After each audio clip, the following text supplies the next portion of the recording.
There are creatures written in the Bible that the world has long tried to forget. Not angels, not demons, but divine mysteries, beings born from the will of heaven, standing at the edge between light and darkness. From the burning Seraphim who fly around God's throne to the fire-breathing Leviathan lurking in the deep.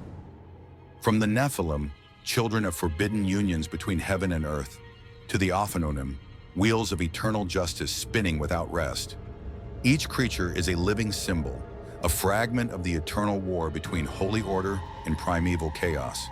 These are not just stories, these are revelations. And if you dare to enter, the sacred gate will open. First, Behemoth, the earthbound sentinel.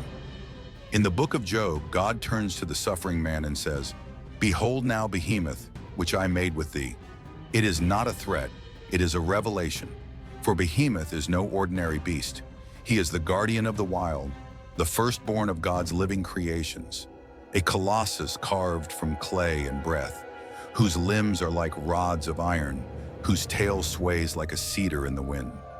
It lies beneath the lotus trees, hidden in plain sight, unmoved by raging rivers or man's ambition. The mightiest warriors dare not approach the beast. No hook can pierce its jaw, no chain can bind it. Yet Behemoth does not destroy. It does not wage war. It grazes, peaceful, content, yet possessing strength that could shake the mountains. Its power is not for chaos, it is for awe. It exists to humble kings, to silence the proud, to remind mankind that not all creation bows to human will. Behemoth is divine restraint, strength governed by sacred law. Scholars have long debated its form. Some say it was a hippopotamus, others a dinosaur, a titan lost to time. But perhaps Behemoth is more than flesh. Perhaps it is a spiritual archetype, a symbol of God's dominion over the physical world, an anchor of cosmic order. In a world that exalts power through domination, Behemoth teaches another truth. Real power rests in stillness, in being unshakable under heaven's gaze. In every trembling leaf, in every rushing current, its breath lingers still. 2. Leviathan, the serpent of fire and chaos. Beneath the dark waters, where sunlight does not reach and the depths murmur secrets of ancient days, Leviathan stirs. It is no mere sea creature. It is the coiled serpent of chaos, forged by God's own hand, not to be tamed, but to proclaim divine supremacy over the untamable. In Job 41, Leviathan is described with awe and terror. Out of its mouth go burning lamps, and sparks of fire leap out. Its breath kindleth coals, and a flame goeth out of its mouth. Its scales are so tightly sealed that no spear can pierce them. Its eyes shine like the morning sun. It is the living embodiment of fear, yet also of God's invincible order. No human can subdue it. No sword can silence its roar. Leviathan was made to defy man so that man might remember his place.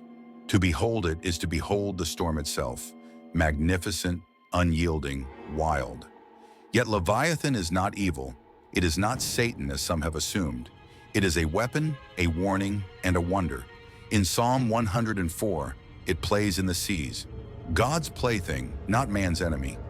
But in Isaiah 27:1, the Lord promises to strike it down in the last days, defeating the twisted serpent once and for all. This dual image, a joyful beast and a monster of judgment, reveals a deeper truth. Leviathan is a mirror of the world's chaos and of God's final triumph over it. To face Leviathan is not to seek domination, but revelation. It does not answer to kings or captains. It answers only to its maker.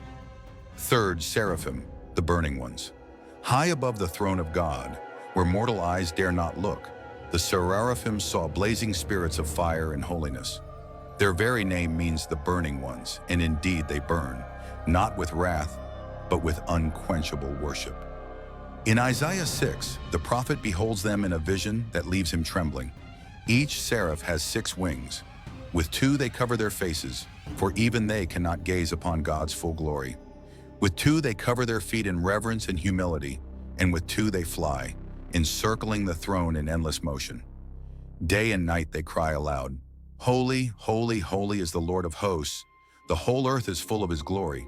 But Seraphim do more than sing. When Isaiah is undone by the weight of his unclean lips, one of them takes a burning coal from the altar and touches it to the prophet's mouth.